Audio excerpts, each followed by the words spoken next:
জাতির পিতা বঙ্গবন্ধু শেখ মুজিবুর রহমানের ছোট ছেলে ও প্রধানমন্ত্রী শেখ হাসিনার ছোট ভাই শেখ রাসেলের ৫৯তম জন্মদিন আজ। ১৯৬৪ সালের এই দিনে ধানমন্ডির বঙ্গবন্ধু ভবনে জন্মগ্রহণ করেন তিনি।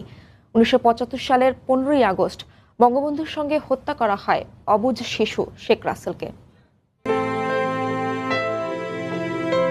আর মাত্র কয়েক ঘন্টা পরেই ঢাকা বিশ্ববিদ্যালয়ের সমাবর্তন অনুষ্ঠানে যাবেন শেখ রাসেল। ১০ বছরের রাসেল তখন ইউনিভার্সিটি ল্যাবরেটরি স্কুলের ৪র্থ শ্রেণীর শিক্ষার্থী। শেষ রাতেই ধানমন্ডি ৩২ নম্বরে বঙ্গবন্ধু ভবনে ঘাতকের নির্মম আঘাত বম বুলেট কেড়ে নেয় বঙ্গবন্ধু পরিবারের অন্য সদস্যদের সাথে বঙ্গবন্ধুর শিশুপুত্র শেখ রাসেলকেও। বঙ্গবন্ধুর উত্তরাধিকার নিশ্চিহ্ন করতে চেয়েছিল, তাই নরপশুরা নিষ্পাপ শিশু শেখ রাসেলকেও রেহাই দেয়নি সেদিন।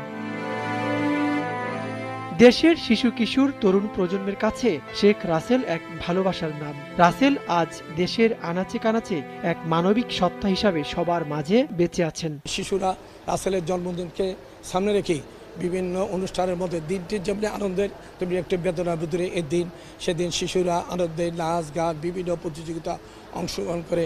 মন্ত্রিপরিষদ বিভাগের সিদ্ধান্ত অনুযায়ী গত বছর থেকে জাতির পিতা বঙ্গবন্ধু শেখ মুজিবুর রহমানের কনিষ্ঠ পুত্র শেখ রাসেলের জন্মদিন শেখ রাসেল দিবস হিসেবে পালিত হচ্ছে।